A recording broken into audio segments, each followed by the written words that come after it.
مرتبہ اللہ کے رسول صلی اللہ علیہ وآلہ وسلم اپنے کاشانہ اقدس میں تشریف لائے. کاشانہ نبوت میں اللہ کے رسول علیہ السلام تشریف لائے تو دیکھا کہ حجرہ عائشہ کے اندر ایک روٹی کا ٹکڑا زمین پہ گرا ہوا ہے. روٹی کا ٹکڑا زمین پہ گرا ہوا ہے. اللہ کے رسول صلی اللہ علیہ وآلہ وسلم نے روٹی کو اٹھائی اور اس کو صاف کیا اور صاف کر کے اللہ کے رسول علیہ السلام نے کھا لیا اور ام المومنین سے فرمایا عائشہ یہ روٹی اللہ کی بہت بڑی نعمت ہے، اس کی عزت کرو.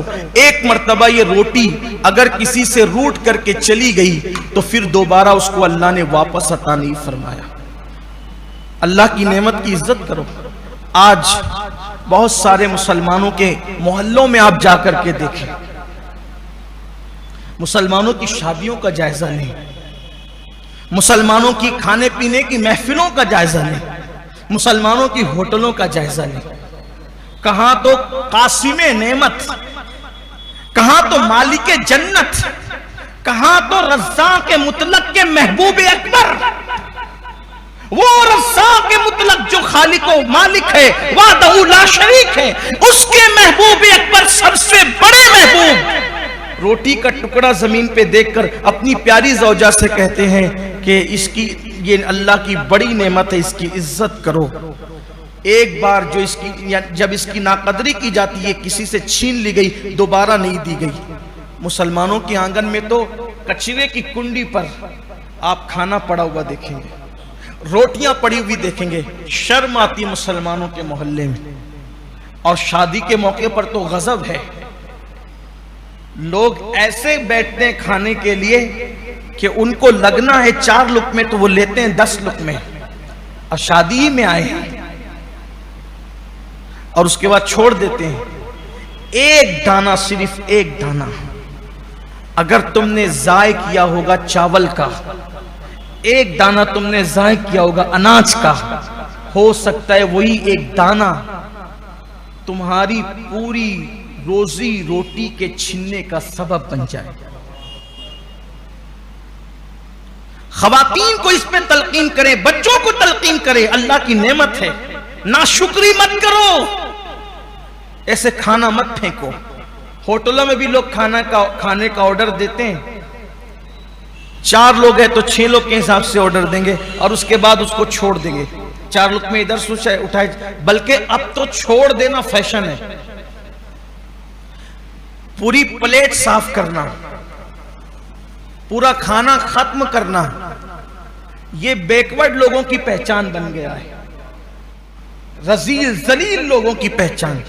پلیٹ کو صاف کرنا، گرا ہوا لقمہ اٹھا کر کھانا، یہ جاہل اور ان پڑھوں کی پہچان بن گیا ہے. انا للہ و انا الیہ راجعون. اور آج پانی پیئیں گے تو بچائیں گے، چائے پیئیں گے تو بچائیں گے، دودھ پیئیں گے تو بچائیں گے، کچھ کھائیں گے تو بچائیں گے. کچھ چھوڑ دینا فیشن ہے. اگر نہیں چھوڑیں گے تو لوگ بھی کہتے ہیں کہ یار کیسا کون آیا تھا وہ پورا کھا گیا، پورا پی گیا. آپ سے کہتا ہوں مخلوق کے پاس عزت کمانے کے لیے خالق کو ناراض مت کرو. ایک مرتبہ ایک صحابی کھانا کھا رہے تھے اور وہ کوئی معمولی صحابی نہیں، حضرت سیدنا ابو موسیٰ اشعری رضی اللہ تعالیٰ عنہ. اور اتفاق سے اجمیوں کی محفل تھی، کسی دربار میں آپ کو بھیجا گیا تھا، اجمیوں کی محفل تھی. آپ کے ہاتھ سے لقمہ گر گیا اور دوسرے صحابی نے کہا یہ اجمی لوگ ہیں، یہاں اٹھا کر کے لقمہ کھانا عیب سمجھا جاتا ہے. تو حضرت ابو موسیٰ اشعری نے فرمایا ان جاہلوں کے لیے، ان اجمیوں کے لیے میں اپنے اللہ کو ناراض نہیں کر سکتا. یہ جو سوچیں گے سوچیں گے، لیکن میں حضور کی سنت کو ترک نہیں کر سکتا. انہوں نے لقمہ اٹھایا، اس کو صاف کیا اور صاف کر کے کھا لیا.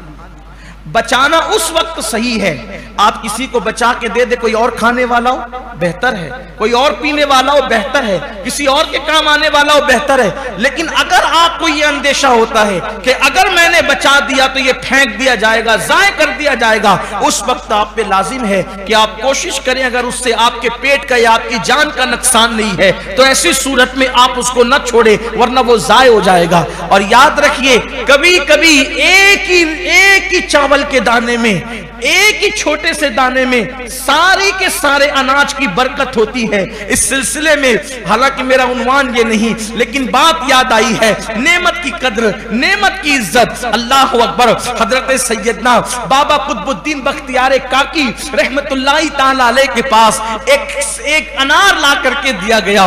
حضور یہ انار ہے۔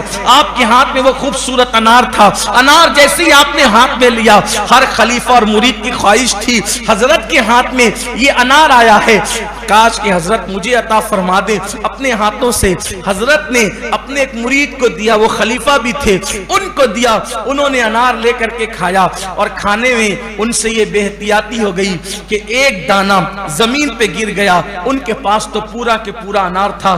جس کے پاس پورا انار ہو اس کے لیے ایک دانے کی اہمیت کیا ہو سکتی تھی؟ ایک دانہ گرا، توجہ نہ ہوئی، تساہلی ہو گئی، غفلت ہو گئی، وہ ایک دانہ زمین پہ گرا تھا۔ وہ مرید صاحب کھاتے جا رہے تھے انار، دوسرے مرید اور خلیفہ جو اسی محفل میں موجود تھے، انہوں نے دیکھا انار کا ایک دانہ گرا، یہ اٹھاتے نہیں ہے۔ سوچا اللہ کا رزق ہے اور اللہ کی نعمت کا احترام ہم پر لازم ہے، اگر ان سے گر گیا تساہلی کے اندر تو میں اس کو ضائع نہیں ہونے دے سکتا۔ انہوں نے اٹھایا، اٹھا کے منہ میں ڈالا، جیسے ہی وہ انار کا ایک دانہ پیٹ میں گیا، اللہ تبارک و تعالیٰ نے اس ایک دانے کی برکت سے ان کے دل کو نور سے روشن اور منور فرما دیا، اور اللہ نے اس دانے کی برکت سے حجابات اٹھا دیے۔ وہ دانہ گرے ہوئے کو اٹھانے والے کا نام کیا تھا؟ اسی کو دنیا بابا فرید الدین گنج شکر کے نام سے جانتی ہے۔ اللہ کی نعمتوں کی ناقدری نہ کرو ورنہ نعمتیں چھن جائے گی۔ عزت کی ناقدری کرو گے چھن جائے گی، روٹی کی ناقدری کرو گے چھن جائے گی، پانی کی ناقدری کرو گے چھن جائے گی۔ ارے پانی تو ہمارے یہاں پمپ سے نکلتا ہے، کنویں سے نکلتا ہے، برستا ہے، زمین سے نکلتا ہے۔ اللہ اکبر۔ پانی کی ناقدری مت کرنا، یہ سب اللہ کی نعمتیں ہیں۔ اللہ کی نعمتوں کی قدر کرو، صرف زبان سے الحمدللہ نہ کہو، صرف دل اور عمل بھی اس کا احترام کرے، اس کی تعظیم کرے۔ اور آپ سے کہتا ہوں کہ گھر میں کھانا اتنا ہی لو، اتنا ہی، گھر میں ہو یا شادی میں ہو یا ہوٹل میں، جتنا آپ کھا سکیں اس کو ضائع مت کرو۔ آج بہت سارے مسلمان روٹی روزی کو ترس رہے ہیں، شاید ان کا ترسنا نعمت کی ناقدری کی بنیاد پر ہو سکتا ہے۔ آئیے اسی طریقے سے صحت بھی اللہ کی بہت بڑی نعمت ہے، اس کا شکر یہ ہے کہ اپنے وجود سے اللہ تبارک و تعالیٰ کی عبادت کی جائے۔ اور حضور علیہ السلام فرماتے ہیں کہ جس کو اللہ نے 4 چیزیں دے دی،